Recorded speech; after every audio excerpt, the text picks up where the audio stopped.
ಕಾಂಗ್ರೆಸ್ ಕಾರ್ಯಕರ್ತರು ಶಾಸಕರಿಗೆ ಕ್ವಶನ್ ಮಾಡ್ತಾರೆ. ಕಾಂಗ್ರೆಸ್ ಕಾರ್ಯಕರ್ತರು ಅಥವಾ ಅಲ್ಲಿ ನಿಂತ್ಕೊಂಡು ಗ್ರಾಮಸ್ಥರು ಗೊತ್ತಿಲ್ಲ, ಬಟ್ ಅಲ್ಲಿ ಕ್ವಶನ್ ಮಾಡ್ತಾರೆ. ಸರ್ ಇದು ರಸ್ತೆ ನೀವು ಮುಂಚೆನೇ ಮಾಡಿದ್ವಿ, ಮತ್ತೆ ಅದಕ್ಕೆ ಗುದ್ದಿ ಪೂಜೆ ಮಾಡ್ತಾ ಇದ್ದೀವಿ ಅಂತ. ಬಟ್ ಅವ್ರು ಹೇಳ್ತಾರೆ ನೀವೆಲ್ಲ ಕಾಂಗ್ರೆಸ್ ಕಾರ್ಯಕರ್ತರು, ನಿಮ್ಮ ನೇತಾವ್ರಿಗೆ ಕೇಳಬೇಕು ಅಂತ ಅವ್ರನ್ನ ರೇಗಾಡ್ತಾರೆ. ಇದ್ರ ಬಗ್ಗೆ ತಾವು ಈಗ ಈ ವಿಚಾರದ ಬಗ್ಗೆ ನನಗೆ ಗೊತ್ತಿರಲಿಲ್ಲ. ಫಸ್ಟು ನಾವೇನು ಯಾರಿಗೂ ಯಾವತ್ತೂ ಈ ಥರ ರಾಜಕಾರಣ ಮಾಡೋದಿಲ್ಲ. ನೀವು ಹೋಗ್ಬಿಟ್ಟು ಇವ್ರಿಗೆ ತೊಂದರೆ ಕೊಡಿ ಅವ್ರಿಗೆ ತೊಂದರೆ ಕೊಡಿ ಅಂತ ಹೇಳೋದು ಕೆಲಸ ನಾವು ಯಾವತ್ತೂ ಮಾಡಲ್ಲ.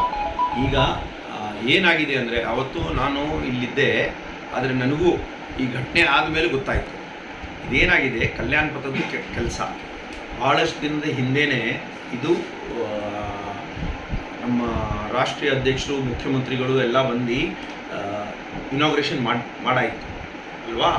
ಮಾಡಾದ್ಮೇಲೆ ಇವ್ರ ಕೆಲಸ ಶುರು ಮಾಡಿದ್ರು. ಮತ್ತೆ ಇವ್ರು ಸ್ಟಾಪ್ ಮಾಡಿಸಿದ್ದಾರೆ ಕೆಲಸ.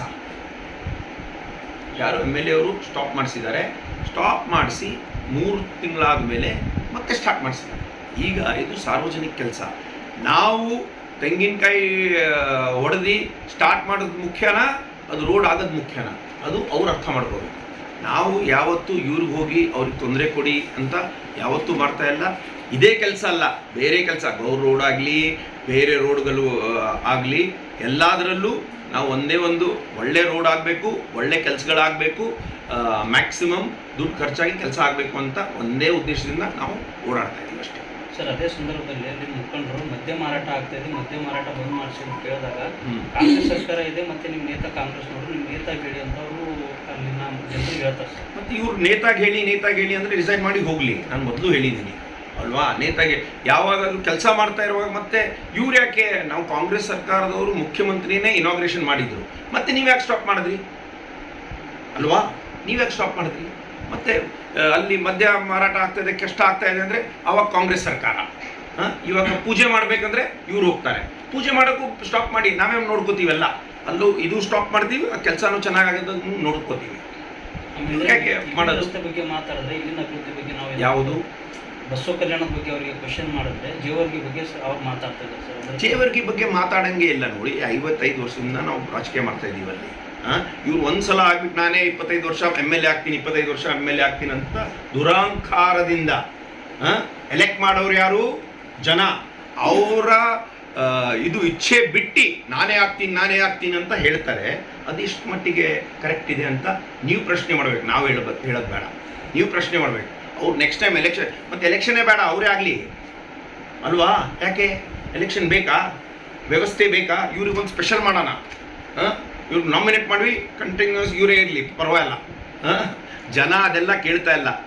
ಯಾರು MLA ಇದ್ದರೂ ಜನಕ್ಕೆ ಚಿಂತೆ ಇಲ್ಲ, ಆದರೆ ಕೆಲಸಗಳು ಚೆನ್ನಾಗಾಗಬೇಕು, ಅವರಿಗೆ ಏನು ಸವಲತ್ತು ಸಿಗಬೇಕು, ಅನುಕೂಲವಾಗಬೇಕು. ಯಾರಿಗೆ? ಜನರಿಗೆ ಅನುಕೂಲವಾದಂಗೆ ಯಾರಾದರೂ MLA ಇದ್ದರೂ ಅವ್ರು ಕೆಲಸ ಮಾಡೋದು ಅವ್ರ ಕರ್ತವ್ಯ. ಸರ್, ಕೊನೆಯದಾಗಿ ಕಳಪೆ ಕಾಮಗಾರಿ ಬಗ್ಗೆ ತಾವೇನು ಹೇಳ್ತೀವಿ ಸರ್? ಕಳಪೆ ಕಾಮಗಾರಿ ಬಹಳಷ್ಟು ಆಗ್ತಾ ಇದೆ. ಈ ಪ್ರಶ್ನೆ ಮತ್ತೆ ನಮಗೆಲ್ಲ ಅವ್ರಿಗೆ ಕೇಳಬೇಕು. ನಾವು ಎಲ್ಲ ಅಡ್ಮಿನಿಸ್ಟ್ರೇಷನ್ ಮೇಲೆ ತುಂಬ ಒತ್ತಡ ಹಾಕ್ತಾ ಇದ್ದೀವಿ.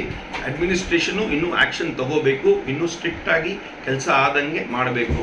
ಮೊನ್ನೆ ಗೌರ್ ಬ್ರಿಡ್ಜ್ ನೋಡಿದ್ರಿ ನೀವು, ಅದರಲ್ಲಿ ಎಸ್ಟಿಮೇಟೇ ಸರಿ ಇಲ್ಲ ಅಂತ ಹೇಳ್ತಾರೆ. ಎಸ್ಟಿಮೇಟ್ ಸರಿ ಇಲ್ಲ ಅಂದರೆ ಯಾರು ತಪ್ಪು? ಕಾಂಟ್ರಾಕ್ಟರು ಹೇಳಬೇಕಿತ್ತು ಎಸ್ಟಿಮೇಟ್ ಕರೆಕ್ಟ್ ಇಲ್ಲ, ಅಲ್ಲಿ ಬ್ರಿಡ್ಜ್ ಬರಬೇಕಿತ್ತು, ಬ್ರಿಡ್ಜ್ ಮಾಡಲೇಬೇಕಿತ್ತು ಅಂತ ಹೇಳಬೇಕಿತ್ತಲ್ಲ, ಯಾಕೆ ಹೇಳಿಲ್ಲ? ಸೊ ಇದು ನಾವು ಹಂಗೆ ಬಿಡೋದಿಲ್ಲ 100%. ನಾವು ಇದು ಆಮೇಲೆ ಇನ್ನೊಂದು ಒಂದು ಮಾತು, ರಾಜಕೀಯವಾಗಿ ನಾವು ಯಾವುದೂ ಮಾಡ್ತಾ ಇಲ್ಲ. ಇದು ನಮಗೇನು ಬೇಕಂದರೆ ಒಂದು ರೋಡ್ ಸ್ಯಾಂಕ್ಷನ್ ಆಗಿದೆ, ಆ ರೋಡ್ ಚೆನ್ನಾಗಾಗಬೇಕು, ಮಾಡಲಿ, ಯಾರು ಮಾಡ್ತಾರೆ ಮಾಡ್ಕೊಳ್ಳಿ, ನಮಗೇನು ಚಿಂತೆ ಇಲ್ಲ. ಆದರೆ ಆ ಕೆಲಸ ಚೆನ್ನಾಗಾಗಬೇಕು, ಅಷ್ಟೇ ನಮ್ಮ ಉದ್ದೇಶ. ಯಾರಿಗೆ ಸವಲತ್ತಾಗಬೇಕು? ಬಸವ ಕಲ್ಯಾಣ ಮಹಾಜನತೆಗೆ ಸವಲತ್ತಾದಂಗೆ ಕೆಲಸ ಆಗಬೇಕು ಅಂತ, ಅದು ಒಂದೇ ಒಂದು ಉದ್ದೇಶದಿಂದ ನಾವು ಕೆಲಸ ಮಾಡ್ತಾ ಇದ್ದೀವಿ.